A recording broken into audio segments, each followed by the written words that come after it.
നമസ്കാരം. മലയാളി വാർത്താ പ്ലസിലേക്ക് സ്വാഗതം. പശ്ചിമേഷ്യ വീണ്ടും പുകയുകയാണ്. ഒരു വലിയ പ്രതിസന്ധിയിൽ നിന്ന് കരകയറിയിട്ടേ ഉള്ളൂ. അതായത് ഹമാസ് ഇസ്രയേൽ ഹിസ്ബുള്ള സംഘർഷം ഒരു വലിയ യുദ്ധമുഖത്തായിരുന്നു. പശ്ചിമേഷ്യ കത്തിക്കൊണ്ടിരിക്കുകയായിരുന്നു. എന്നാൽ അവിടെ ഒരു അയവ് വന്നപ്പോൾ ഇപ്പോൾ സിറിയയിൽ വലിയ രീതിയിലുള്ള ആക്രമണം പൊട്ടിപ്പുറപ്പെടുകയാണ്.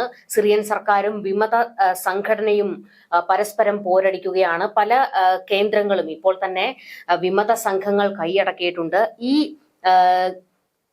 ഈ ഒരു യുദ്ധത്തിലേക്ക് ഇപ്പോൾ റഷ്യ കടന്നു കയറിയിരിക്കുകയാണ്. റഷ്യ സിറിയൻ സർക്കാരിനെ പിന്തുണച്ചുകൊണ്ട് വിമത സംഘങ്ങൾക്കെതിരെ വലിയ രീതിയിലുള്ള ആക്രമണം അഴിച്ചുവിട്ടുകൊണ്ടിരിക്കുകയാണ്. വിമത സംഘത്തിന് ഇപ്പോൾ വലിയൊരു തിരിച്ചടി ഉണ്ടായിരിക്കുന്നത് അവരുടെ തലവനെ നഷ്ടമായിരിക്കുന്നു. അമേരിക്ക 10 മില്യൺ തലയ്ക്ക് വിലയിട്ട അബു ജലാനി കൊല്ലപ്പെട്ടു എന്നുള്ള വിവരങ്ങൾ വരുന്നുണ്ട്. ഇത് ഇസ്രയേലിനെ സംബന്ധിച്ചും ഒരു ആശ്വാസകരമായ വാർത്തയാണ്. കാരണം മൊസാദിന്റെ ഹിറ്റ് ലിസ്റ്റിൽ ഉണ്ടായിരുന്ന ഭീകരനാണ് അബു ജലാനി. നമുക്ക് ഇനിയിപ്പോൾ സിറിയയിലേക്കാണ് കടക്കേണ്ടത്. സിറിയയിൽ എന്നും കലാപ ഭൂമിയാണ്, എന്നും യുദ്ധഭൂമിയാണ്. ആരൊക്കെ പശ്ചിമേഷ്യയിൽ പല വമ്പന്മാരും അധികാര കസേരകളിൽ ഇരിക്കുമ്പോഴും ഒരു സമയത്ത് പോലും സിറിയയിൽ ഒരു സമാധാനം കൊണ്ടുവരാൻ കഴിഞ്ഞിട്ടില്ല എന്നുള്ളത് പ്രധാനപ്പെട്ട കാര്യമാണ്. IS-നെ തുടച്ചു നീക്കിയിട്ടും ഇപ്പോഴും അൽഖ്വയ്ദയും അതുപോലെ തന്നെ IS-ഉം എല്ലാം വീണ്ടും സിറിയയിൽ തലപൊക്കിയിട്ടുണ്ട്. അതിന്റെ കൂട്ടത്തിലാണ് ഇപ്പോൾ വിമത സംഘങ്ങൾ സിറിയൻ സർക്കാരിനെതിരെ തിരിഞ്ഞിരിക്കുന്നത്. ഇതൊരു അവസരമായി കണ്ടുകൊണ്ടാണ് അവർ രംഗത്തേക്ക് വരുന്നത്. അതായത് അധികാരം പിടിച്ചെടുക്കുക എന്നുള്ള ഒരു നീക്കത്തിലേക്കാണ് എത്തിയിരിക്കുന്നത്. ശരിക്കും എന്താണ് സിറിയയിലെ ഇപ്പോഴത്തെ അവസ്ഥ? എന്താണ്? അലപ്പോ നഗരത്തിന്റെ തന്ത്രപ്രധാനമായ മേഖലകളെല്ലാം തന്നെ ഇപ്പോൾ വിമതർ പിടിച്ചെടുത്തിരിക്കുകയാണ്. റഷ്യന്റെ സഹായത്തോടുകൂടി സിറിയ തിരിച്ചടിക്കുന്നുണ്ട്. ഒരു ഘട്ടത്തിൽ വിമതരുടെ മുന്നേറ്റത്തിൽ സിറിയൻ സേന പേടിച്ചോടിയിട്ടുണ്ട്. അത്രയും ഭയങ്കരമായിട്ടുള്ള ആക്രമണമാണ് വിമതർ നടത്തിയത്. ആ സമയത്താണ് റഷ്യ സഹായവുമായിട്ട് എത്തിയിട്ടുള്ളത്. റഷ്യയുടെ വ്യോമാക്രമണത്തിൽ സിറിയൻ വിമത സേനയ്ക്ക് കനത്ത നാശനഷ്ടം സംഭവിച്ചിട്ടുണ്ട് എന്ന് മാത്രമല്ല, അബു മുഹമ്മദ് അൽ ജലാനി എന്ന അവരുടെ ഏറ്റവും വലിയ നേതാവിനെ തന്നെ നഷ്ടപ്പെടുകയും ചെയ്തിട്ടുണ്ട്. സിറിയൻ നഗരമായ അലപ്പോയുടെ ഭൂരിഭാഗം പ്രദേശത്തും വിമതസേന പ്രവേശിച്ചു എന്ന് സർക്കാർ സൈന്യം അവിടെ നിന്നെല്ലാം താൽക്കാലികമായി പിന്മാറിയെന്നും സിറിയൻ സൈന്യം തന്നെ അറിയിച്ചിട്ടുണ്ട്. ഏറ്റുമുട്ടലിൽ ഡസൻ കണക്കിന് സിറിയൻ സൈനികർ കൊല്ലപ്പെട്ടിട്ടുണ്ട്. യുദ്ധഭീതിയിൽ ജനങ്ങൾ ഇപ്പോൾ കൂട്ടത്തോടെ അവരുടെ കാറുകളിലും അല്ലെങ്കിൽ നടന്നുമെല്ലാം ഒരുപാട് പേര് നഗരം വിട്ടുപോകുന്ന ഒരു സ്ഥിതിയാണ് ഇവിടെ ഉള്ളത്. ഇവിടെ ഇത് തുടങ്ങിയത് ഇപ്പൊ ഇന്നോ ഇന്നലെയോ തുടങ്ങിയിട്ടുള്ള ഒരു പോരോ അല്ലെങ്കിൽ പോരാട്ടമോ യുദ്ധമോ ഒന്നുമല്ല. പ്രസിഡന്റ് ബാഷർ അൽ അസദ്, ഇദ്ദേഹത്തിന്റെ പാർട്ടിയാണ് ബാത്ത് പാർട്ടി. ഇവരുടെ സർക്കാരിനെ അട്ടിമറിക്കാൻ 2011 മുതൽ വിമത ഗ്രൂപ്പുകൾ ആഭ്യന്തര യുദ്ധത്തിൽ ഏർപ്പെട്ടിട്ടുണ്ട്. റഷ്യയും ഇറാനും ഇറാഖുമെല്ലാം പ്രസിഡന്റ് ബാഷറിനോടൊപ്പം തന്നെ എല്ലാ കാലത്തും സഹായത്തിന് നിന്നിട്ടുണ്ട്. ഇപ്പോൾ ഈ യുദ്ധത്തില് ഈ കാലഘട്ടത്തിൽ ഇത്രയും കാലങ്ങളുണ്ടായ യുദ്ധത്തില് ഇരുഭാഗത്തും മനുഷ്യാവകാശ ലംഘനങ്ങൾ ഇഷ്ടം പോലെ ഉണ്ടായിട്ടുണ്ട്. 6 ലക്ഷത്തോളം പേര് ഇതുവരെ കൊല്ലപ്പെട്ടിട്ടുണ്ട്. 67 ലക്ഷം അഭയാർത്ഥികൾ ഉണ്ടായിട്ടുണ്ട്. 2016 മുതൽ അലെപ്പോ ബാഷർ സർക്കാരിന്റെയും ഇറാൻ ഗ്രൂപ്പുകളുടെയും നിയന്ത്രണത്തിലാണ്. ഇതാണ് ഇതുവരെ ഉണ്ടായിരുന്ന. അപ്പൊ ഇടയ്ക്കിടയ്ക്ക് പൊട്ടലും ചീറ്റുകളും ഉണ്ടായിരുന്നു. രാജ്യത്തിന്റെ വടക്ക് പടിഞ്ഞാറൻ മേഖലയിലെ പട്ടണങ്ങളും ഗ്രാമങ്ങളും എല്ലാം പിടിച്ചുകൊണ്ട് ഹയാത്ത് തഹ്രീൻ അൽ-ഷം എന്നുള്ള സംഘടനയുടെ നേതൃത്വത്തിലുള്ള വിമത സേനയാണ് ഇപ്പൊ കഴിഞ്ഞ ആഴ്ച ആക്രമണം തുടങ്ങിയിട്ടുള്ളത്. ജലാനിയുടെ ഗ്രൂപ്പാണ്. വിമതരിലെ ഏറ്റവും ശക്തി, കുറെ വിമതരുണ്ട്, അതില് ഏറ്റവും കൂടുതൽ ശക്തിയുള്ള ഒരു ഗ്രൂപ്പാണ് ഈ ഹയാത്ത് തഹ്രീൽ അൽ-ഷം എന്ന് പറഞ്ഞ ഈ ഗ്രൂപ്പ്. അൽഖ്വയ്ദയുമായിട്ട് ഇതിന് അടുത്ത ബന്ധമുണ്ടായിരുന്നു. ആദ്യകാലത്ത് അൽഖ്വയ്ദയുടെ തന്നെ ഭാഗമായിട്ട് പ്രവർത്തിച്ചിരുന്ന ആളാണ് ജലാനി. പിന്നീട് അൽഖ്വയ്ദയുമായിട്ട് തെറ്റിപ്പിരിയാണ്. ഇവർക്ക് പല വിമത ഗ്രൂപ്പുകളും പല ഭീകര സംഘടനകളുമായിട്ടും ഇവർക്ക് ബന്ധമുണ്ട്. പല ഭീകര സംഘടനയായിട്ടും ബന്ധമുണ്ട്. പക്ഷെ ഹിസ്ബുള്ളയുമായിട്ട് ബന്ധമില്ല. ഹിസ്ബുള്ള പോലെയുള്ള ചില സംഘടനകളുമായിട്ട് ബന്ധമില്ല, എതിർപ്പ് നിൽക്കുന്നുണ്ട്. ഇവർക്കും ആവശ്യം ഒന്നേ ഉള്ളൂ, ഇസ്ലാമിക് സ്റ്റേറ്റ് ഉണ്ടാക്കുക. ഇതാണ് ഇവരുടെ ഇതുള്ളത്. വടക്ക് പടിഞ്ഞാറൻ മേഖലയില് എല്ലാം തന്നെ ഇവര് ആദ്യ കാലഘട്ടത്തിൽ ഒരുപാട് പിടിച്ചടക്കിയിരുന്നു. ടർക്കിയുടെ പിന്തുണയുള്ള സായുധ ഗ്രൂപ്പുകളുടെ സഹായം ഇവർക്കുണ്ട്. വിമത ഗ്രൂപ്പുകളെ തമ്മിലടിക്കുകയാണ്. അതുകൊണ്ടാണ് ഇവർക്ക് ഏതെങ്കിലും ഒരു ഗ്രൂപ്പിന് ജയിച്ചു വരാൻ സാധിക്കുന്നില്ല. കാരണം വിമത ഗ്രൂപ്പുകൾ തമ്മിലടിയാണ്. അതിലെ ഏറ്റവും ശക്തിയുള്ള ഗ്രൂപ്പാണ് ഇപ്പൊ സിറിയയിലേക്ക് കടന്നു കയറിയിട്ടുള്ളത്. അപ്പോ ശരിക്കും പല ഭാഗങ്ങളും പിടിച്ചു എന്ന് പറയുമ്പോൾ തന്നെ ഭീതി വളരെ വലുതാണ്. കാരണം പശ്ചിമേഷ്യയെ മൊത്തം ബാധിക്കുന്ന ഒരു പ്രശ്നമാണിത്. ഈ വിമത സംഘടനകൾ, ഇപ്പോൾ വിമത സംഘങ്ങൾ ഈ അധികാരം പിടിച്ചു കഴിഞ്ഞാൽ ഉണ്ടാകുന്ന ഒരു ഭവിഷ്യത്ത് എന്താണ് എന്നുള്ളത് നമ്മൾ ഗാസയിലും അതുപോലെ തന്നെ ലെബനനിലും യമനിലും ഒക്കെ കണ്ടതാണ്. അതായത് അവിടുത്തെ സർക്കാരുകളെക്കാൾ വലിയ ശക്തി കേന്ദ്രങ്ങളായി പിന്നീട് ഈ വിമത സംഘങ്ങൾ മാറിയിട്ടുണ്ട്. ആദ്യമൊക്കെ ഈ ഹമാസും ഹിസ്ബുള്ളയും ഹൂതികളും ഒക്കെ ചെറിയ സംഘങ്ങളായിരുന്നു. പിന്നീട് അവിടുത്തെ സർക്കാരുകളെ പോലും വെല്ലുവിളിക്കുന്ന, അവിടുത്തെ സർക്കാരുകളെക്കാൾ വലിയ ശക്തി കേന്ദ്രങ്ങളായി ഇവർക്ക് മാറാൻ കഴിഞ്ഞിട്ടുണ്ട്. അതുപോലെ തന്നെയാണ് ഇപ്പോൾ സിറിയയിലും സംഭവിച്ചുകൊണ്ടിരിക്കുന്നത്. അതായത് സിറിയൻ സർക്കാരിനേക്കാൾ വലിയ ശക്തിയായി ജലാനിയുടെ ഗ്രൂപ്പ് മാറുന്നു എന്നുള്ളത്. ഇത് മാത്രമല്ല, ജലാനിയെ സംബന്ധിച്ചിടത്തോളം ജലാനി ഒരു ചെറിയ ആളല്ല. അമേരിക്ക ആഗോള ഭീകരനായി പ്രഖ്യാപിച്ച ആളാണ്. അൽഖ്വയ്ദയുമായും അതുപോലെ തന്നെ IS-ഉമായും ബന്ധമുണ്ടായിരുന്ന ആളാണ്. പിന്നീടാണ് തെറ്റിപ്പിരിയുന്നത്. അതൊക്കെ മറ്റൊരു ചരിത്രമാണ്. അപ്പോൾ ഈ ഗ്രൂപ്പുകളും എല്ലാമായി ചേർന്ന് വളരെ വലിയ രീതിയിൽ എങ്ങനെ ഒരു സംഘത്തെ പവർഫുൾ ആക്കി എടുക്കണം എന്ന് കൃത്യമായ പരിശീലനം സിദ്ധിച്ചിട്ടുള്ള ആളാണ് ജലാനി. ജലാനിക്ക് മറ്റൊരു ചരിത്രം കൂടിയുണ്ട്. കാരണം ബാഷർ അസദിന്റെ സിറിയൻ സർക്കാരിനെ വെല്ലുവിളിച്ചുകൊണ്ടാണ് ഈ ജലാനിയും അദ്ദേഹത്തിന്റെ ഈ അൽഷാം ഗ്രൂപ്പ് മുന്നോട്ട് അൽഷാമിന്റെ കമാൻഡർ ഇൻ ചീഫ് ആയിട്ടാണ് ജലാനി പ്രവർത്തിക്കുന്നത്. അപ്പോൾ ജലാനി ഈ സിറിയയിൽ വലിയ രീതിയിൽ സിറിയൻ സർക്കാരിനെ അട്ടിമറിച്ചുകൊണ്ട് ഭരണം പിടിച്ചാൽ പശ്ചിമേഷ്യയിൽ ഏറ്റവും കൂടുതൽ പ്രതിസന്ധി ഉണ്ടാകാൻ പോകുന്നത് ഇസ്രയേലിനാണ്. കാരണം ഈ സംഘങ്ങൾക്കൊക്കെ കണ്ടുകൂടാത്ത ഒരേ ഒരു രാജ്യം ഇസ്രയേലാണ്. ഇത് മാത്രമല്ല, ജലാനിക്ക് മറ്റൊരു ഇസ്രയേലുമായി കടുത്ത വൈര്യത്തിന് മറ്റൊരു കാര്യം കൂടിയുണ്ട്. കാരണം ജലാനിയുടെ കുടുംബം ഗോലാൻ കുന്നുകളിലായിരുന്നു. പിന്നീട് ഇസ്രയേൽ ഗോലാൻ കുന്ന് പിടിച്ചെടുക്കുന്ന സമയത്ത് കുടിയിറക്കപ്പെട്ടവരാണ്. അപ്പോൾ അത്തരത്തിൽ നോക്കുമ്പോൾ ഇസ്രയേലുമായി വലിയ ഒരു എതിർപ്പുള്ള ജലാനിയാണ്. ഇത് മാത്രമല്ല, മൊസാദിന്റെ ഹിറ്റ് ലിസ്റ്റിലെ പ്രധാനിയാണ്. അതായത് ഈ പാശ്ചാത്യ മേഖലയിലെ ഇസ്ലാമിക രാജ്യങ്ങളിൽ ഇസ്രയേലിനെ ശത്രുക്കളായി കാണുന്ന ചില ഗ്രൂപ്പുകളുണ്ട്. അതിന്റെ കുറച്ച് നേതാക്കളുണ്ട്. അപ്പോൾ അവരുടെ എല്ലാം തന്നെ ഒരു ലിസ്റ്റ് ഉണ്ടാക്കിയിട്ടുണ്ട് മൊസാദ്. അതിലൊക്കെ ഉള്ള ആളാണ് ഈ പറയുന്ന ജലാനി. അപ്പോൾ ആ ഒരു വലിയ, എന്തായാലും ഇപ്പോൾ റഷ്യ നടത്തിയ ആക്രമണത്തിലാണ് ജലാനി കൊല്ലപ്പെട്ടത്. ആ ഒരു കെട്ടിടത്തിലേക്കാണ് ആക്രമണം നടത്തിയത്. ആ കെട്ടിടത്തില് ഉണ്ടായിരുന്നു ഇയാള്. ഹയാത്ത് തഹ്രീർ അൽ-ഷാം എന്നുള്ള സംഘടനയുടെ ആസ്ഥാന മന്ദിരത്തിന് ഇപ്പോൾ സുരക്ഷ അവർ വർദ്ധിപ്പിച്ചിട്ടുണ്ട്. കാരണം ആ കെട്ടിടത്തിൽ തന്നെ ഒരു ആക്രമണം ഉണ്ടായതുകൊണ്ട് ഇനി അവരുടെ ഏറ്റവും വലിയ സംഘടനയുടെ ഭാഗമായിട്ട് അതിന്റെ ആസ്ഥാന മന്ദിരത്തിന് സുരക്ഷ ഉണ്ടാക്കിയിട്ടുണ്ട്. ഇപ്പോൾ ഈ പശ്ചിമേഷ്യയിൽ സിറിയയിൽ നടന്നുകൊണ്ടിരിക്കുന്ന ഈ ഒരു ആഭ്യന്തര യുദ്ധം ഇസ്രയേലും ഏറെ ആശങ്കയോടെ തന്നെയാണ് കാണുന്നത്. കാരണം ഒരു ഘട്ടത്തിൽ ചിലപ്പോൾ ഇസ്രയേലും ബാഷർ അസദിനെ സഹായിക്കാൻ രംഗത്തേക്ക് വരും. കാരണം ബാഷർ അസദ് സർക്കാർ സിറിയൻ തലപ്പത്ത് തന്നെ ഇരിക്കുന്നതാണ് ഇസ്രയേലിനെ സംബന്ധിച്ചിടത്തോളം സേഫ് ആയിട്ടുള്ള കാര്യം. കാരണം വിമത സംഘടനകളുടെ കൈകളിലേക്ക് അധികാരം എത്തിക്കഴിഞ്ഞാൽ ഈ പശ്ചിമേഷ്യയിലെ ഈ ഗ്രൂപ്പുകളെല്ലാം തന്നെ ഒന്നിക്കാൻ അധിക സമയമൊന്നും വേണ്ട. ഇവർ തമ്മിൽ ഇപ്പോഴൊക്കെ തെറ്റിപ്പിരിഞ്ഞിട്ടുണ്ടെങ്കിലും ഇവരുടെ ഒരു ചരിത്രം എടുക്കുമ്പോൾ ഇവരെല്ലാവരും തന്നെ പണ്ട് കൈകോർത്ത് പ്രവർത്തിച്ചിട്ടുള്ളവരാണ്. ഇവര് ഒരുപാട് ഗ്രൂപ്പ്. ഇപ്പൊ 2012 ജനുവരിയിലാണ് ആകെ 10,000 പേരെ ഉണ്ടായിരുന്നുള്ളൂ. അങ്ങനെ ഒരു ജിഹാദി ഗ്രൂപ്പായിട്ട് അൽനുസ ഫ്രണ്ട് എന്ന് പറഞ്ഞിട്ട് ഒരു ഗ്രൂപ്പ് ഉണ്ടായിരുന്നു. 2016 അൽഖ്വയ്ദും അതുവരെ അൽഖ്വയ്ദയുമായിട്ട് വളരെ ചേർന്ന് എന്നാൽ വേറൊരു ഇതായിട്ട് പ്രവർത്തിച്ചിരുന്ന സംഘടനയായിരുന്നു. 2016 അൽഖ്വയ്ദയുമായിട്ടുള്ള ബന്ധം വിച്ഛേദിക്കുന്നു. 2017 ഒക്ടോബർ 1 തഹ്രീർ അൽ-ഷാം എന്ന സംഘടന ഉണ്ടാകുന്നു. കമാൻഡർ ഇൻ ചീഫായിട്ട് ജിഹാനി വരുന്നു. അതായത് ഈ അൽഷാം എന്ന പേര് വരുന്നതിന് മുൻപ് അതായത് അൽഖ്വയ്ദയുമായും IS-ഉമായും തെറ്റിപ്പിരിഞ്ഞതിന് ശേഷമാണ് പേര് മാറ്റിയിട്ട് ഈ ഒരു പേരില്. അത് 2017 ഒക്ടോബർ 1 ഈ തഹ്രീർ അൽ-ഷാം എന്നുള്ള ഈ സംഘടന ഉണ്ടാകുന്നത്. ഇതിനു മുൻപ് ഇദ്ദേഹം ഉണ്ടായിരുന്നത് 1967 അറബ് ഇസ്രയേൽ യുദ്ധത്തില് ഈ നേരത്തെ പറഞ്ഞതുപോലെ ഗോലാൻ കുന്നിൽ നിന്ന് കുടിയിറക്കപ്പെട്ട കുടുംബമാണ് ജലാനിയുടേത്.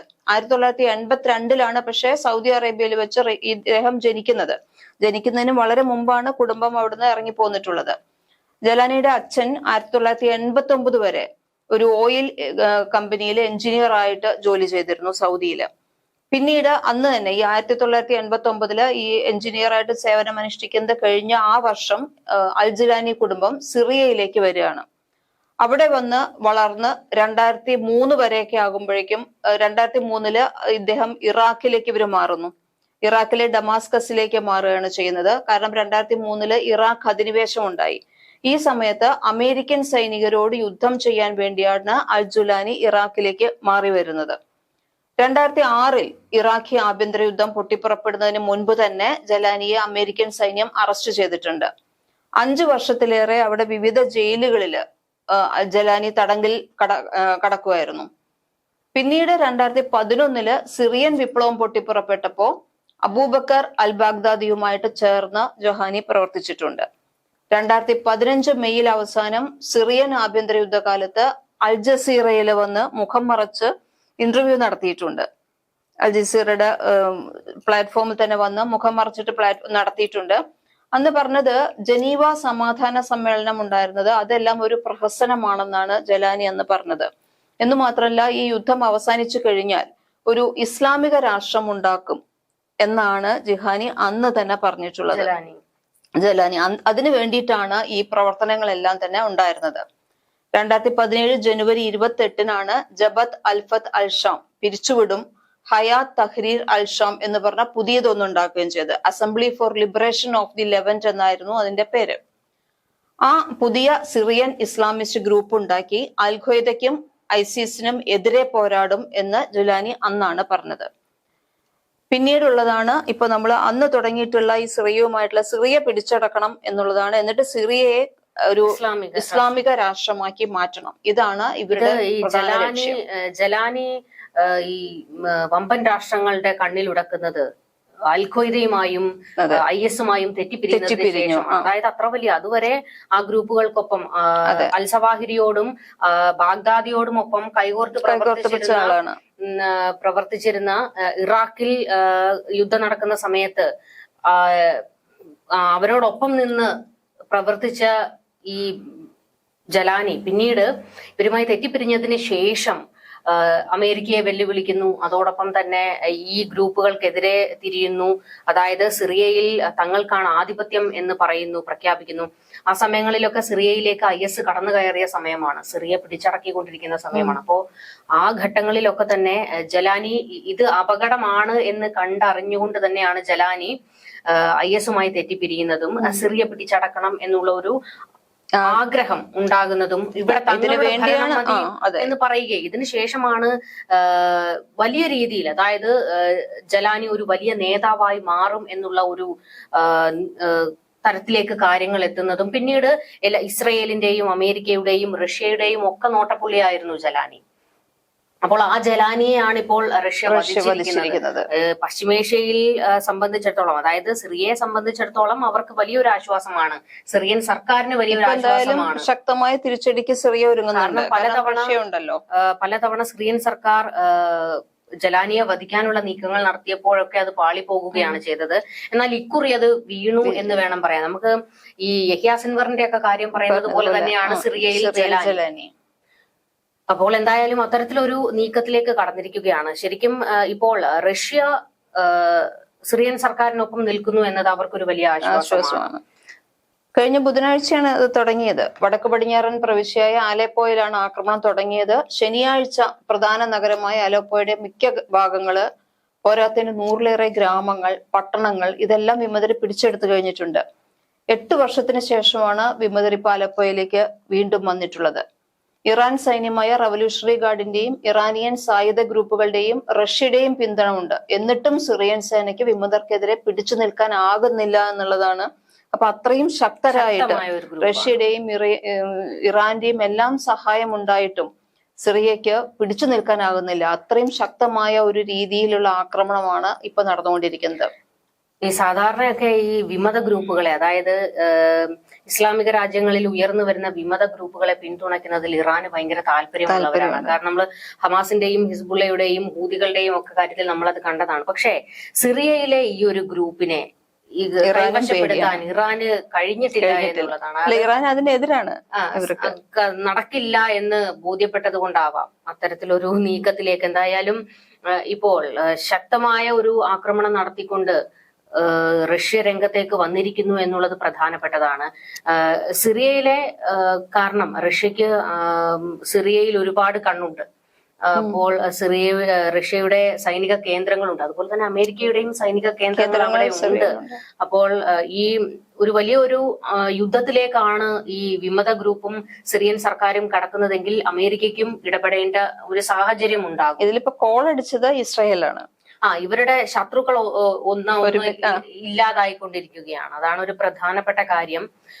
പക്ഷേ ജലാനി പലപ്പോഴും അമേരിക്കയ്ക്ക് നേരെ കൊലവിളികളൊക്കെ നടത്തിയിട്ടുണ്ടെങ്കിലും അത്ര ഒരു വലിയ ഒരു കൊലവിളി ഇസ്രയേലിന് നേരെ നടത്തിയിട്ടില്ല എന്നുള്ളതും പ്രധാനപ്പെട്ടതാണ്. കാരണം ജലാനി ഏറ്റവും കൂടുതൽ ശ്രദ്ധ കേന്ദ്രീകരിക്കുന്നത് എങ്ങനെയെങ്കിലും സിറിയ പിടിച്ചടക്കുക എന്നുള്ളതാണ്. പക്ഷെ വിമതര് സിറിയയിലെ ഭരണം ഉണ്ടായി കഴിഞ്ഞാൽ അത് ഇസ്രയേലിന് ഭീഷണിയാകുന്ന നെതന്യാഹു പേടിക്കുന്നുണ്ട്.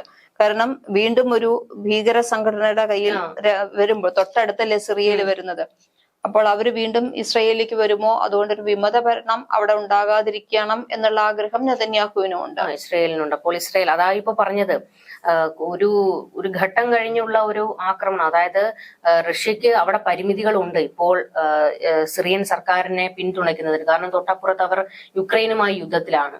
അപ്പോൾ ആ ഒരു ഈ കഴിഞ്ഞ ഇടയ്ക്കാണ് റഷ്യ സിറിയയിൽ ആക്രമണം നടത്തിയിരുന്നു, അതായത് IS-ന്റെ കേന്ദ്രങ്ങൾക്ക് നേരെ. എത്ര അടിച്ചൊതുക്കാൻ നോക്കിയിട്ടും IS-ഉം അൽഖ്വയ്ദയും ഒന്നും അങ്ങോട്ട് കെട്ടടങ്ങുന്നില്ല. അപ്പോൾ അത്തരത്തിൽ IS കേന്ദ്രങ്ങൾക്ക് നേരെ അടുത്തിടെയാണ് റഷ്യ ആക്രമണം നടത്തിയത്. തൊട്ടു പിന്നാലെയാണ് ഇപ്പോൾ വലിയൊരു പ്രതിസന്ധിയായി അൽഷാം ഗ്രൂപ്പ് ഉയർന്നു വന്നിരിക്കുന്നത്. അപ്പോൾ വീണ്ടും ഈ വമ്പന്മാർക്ക് പ്രതിസന്ധികൾ കൂടുകയാണ്. ഒരേ സമയം തന്നെ പലയിടത്തേക്ക് ആക്രമണം നടത്തേണ്ട ഒരു അവസ്ഥയിലേക്ക് ഈ വമ്പന്മാരെത്തിയിരിക്കുന്നു. കാരണം സിറിയയ്ക്കൊന്നും തനിയെ വിമത സംഘങ്ങളോട് പോരാടി നിൽക്കാൻ കഴിയില്ല. അപ്പോൾ പക്ഷെ ഇവിടെ വിമത ഗ്രൂപ്പുകൾ രാജ്യഭരണം കയ്യേറിയാൽ കയ്യിൽ നിന്ന് പോകും. അപ്പോൾ അത്തരത്തിലൊരു അവസ്ഥ ഉണ്ടാകരുത് എന്നുള്ളത് കൊണ്ടാണ് റഷ്യ കൃത്യമായ ഇടപെടൽ നടത്തിയിരിക്കുന്നത്.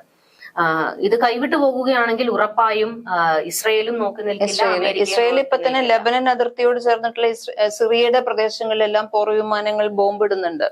തന്നെയല്ല, ഇസ്രയേലിനെ സംബന്ധിച്ചിടത്തോളം മറ്റൊരു പ്രതിസന്ധി കൂടിയുണ്ട്. ഈ ബന്ദികളിൽ പലരും സിറിയയിലാണ് വിവരങ്ങളുണ്ട്. അപ്പോൾ ഇസ്രയേലിനും കണ്ണടച്ച് ഇങ്ങനെ എല്ലാം നോക്കിയിരിക്കാൻ കഴിയില്ല. അപ്പോൾ നെതന്യാഹു എന്തായാലും ആ പ്രദേശത്തേക്ക് ശക്തമായ നിരീക്ഷണം ശക്തമാക്കിയിട്ടുണ്ട് എന്ന് വേണം കരുതാൻ. ഇവിടെ ഇപ്പോൾ സിറിയയിൽ ആക്രമണം നടക്കുമ്പോൾ നമ്മൾ മറ്റുള്ള രാജ്യങ്ങളെ കുറിച്ച് പറയുന്നത് പോലെയല്ല സിറിയയെ കുറിച്ച് പറയുമ്പോൾ. സിറിയ എത്രയോ പതിറ്റാണ്ടുകളായി ഈ ഭീകര ഗ്രൂപ്പുകളുടെ ഒരു താവളമാണ്. ഒരുപാട് ഭീകര ഗ്രൂപ്പുകൾ ഒരുമിച്ചിട്ടുള്ള ഒരു സ്ഥലമാണ് സിറിയ. യുദ്ധമില്ലാത്ത, ആക്രമണമില്ലാത്ത ഒരു നിമിഷം പോലും സിറിയയിലില്ല. അവിടുത്തെ ജനങ്ങൾ എപ്പോൾ വേണമെങ്കിലും മരിക്കാമെന്ന് അവർക്ക് സ്വയം ബോധ്യം ഉള്ളതാണ്. അപ്പോൾ അങ്ങനെ ജീവിക്കുന്ന കുറെ മനുഷ്യരാണ്. അപ്പോൾ അതാണ് ഏറ്റവും വലിയ പ്രതിസന്ധി. അവിടെ സിവിലിയൻ മരണങ്ങൾ ഉണ്ടാകാൻ പോകുന്നു. അല്ലെങ്കിൽ തന്നെ പലരും അവിടുത്തെ അഭയാർത്ഥി കേന്ദ്രങ്ങളിലാണ്. ഇപ്പോൾ ഈ രണ്ട് ഗ്രൂപ്പുകൾ, അതായത് സിറിയക്കകത്ത് തന്നെ രണ്ട് ഗ്രൂപ്പുകൾ, സർക്കാരും വിമത സംഘങ്ങളും തമ്മിൽ ആക്രമണം പരസ്പരം അഴിച്ചുവിടുമ്പോൾ അവിടുത്തെ സിവിലിയൻസിന്റെ കാര്യം വീണ്ടും പ്രതിസന്ധിയിലാകുകയാണ്. ഏറ്റവും പ്രധാനപ്പെട്ട കാര്യം അത് തന്നെയാണ്. അതുകൂടാതെ റഷ്യ ആണെങ്കിൽ കാടടച്ച് വെടിവെക്കും. അപ്പോൾ അവർക്ക് സിവിലിയൻസിന്റെ കാര്യമൊന്നും ശ്രദ്ധിക്കേണ്ട ആവശ്യം. അതുകൊണ്ടാണ് ആൾക്കാർ ഇപ്പൊ നെട്ടോട്ടം ഓടുകയാണ് അവിടുന്ന് എത്രയും പെട്ടെന്ന് രക്ഷപ്പെടാനായിട്ട്. അവസ്ഥ വളരെ പരിതാപകരമാണ്. നമ്മൾ ഗാസയിൽ കുറെ മനുഷ്യർ ജീവനും കൊണ്ട് ഓടുന്നത് കണ്ടു. ലബനനിൽ അതേ അവസ്ഥ. ഇപ്പോൾ സിറിയയിലും സമാനമായ സാഹചര്യങ്ങൾ ഉണ്ടാകുന്നു. അപ്പോൾ പശ്ചിമേഷ്യ അശാന്തമായി തന്നെ തുടരുകയാണ്. 2 മാസത്തെ വെടിനിർത്തൽ പ്രഖ്യാപിച്ചതോടുകൂടി പശ്ചിമേഷ്യ ഒന്ന് ശാന്തമാകുമെന്ന് എല്ലാവരും കരുതിയതാണ്. സിറിയയിൽ അടുത്ത വെടി പൊട്ടിയിരിക്കുകയാണ്.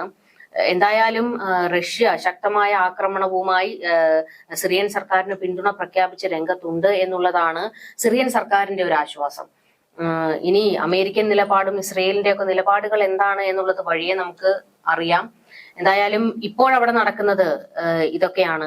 പല പ്രദേശങ്ങളും പിടിച്ചടക്കി കഴിഞ്ഞു എന്നുള്ള വിവരങ്ങളാണ് പുറത്തേക്ക് വരുന്നത്. എന്നാൽ ഇത് കയ്യും കെട്ടി നോക്കി നിൽക്കാൻ റഷ്യയും തയ്യാറാകില്ല, സിറിയൻ സർക്കാരും തയ്യാറാകില്ല. അവർ അതിശക്തമായ ആക്രമണം അഴിച്ചുവിടുമോ എന്നുള്ളതാണ് ഈ ഘട്ടത്തിലെ ഒരു ഭീതി. എന്തായാലും നമുക്ക് ഈ വിഷയത്തിൽ കൂടുതൽ ചർച്ചകളുമായി വീണ്ടും കാണാം. നമസ്കാരം. മലയാളി വാർത്താ plus, like, share and subscribe.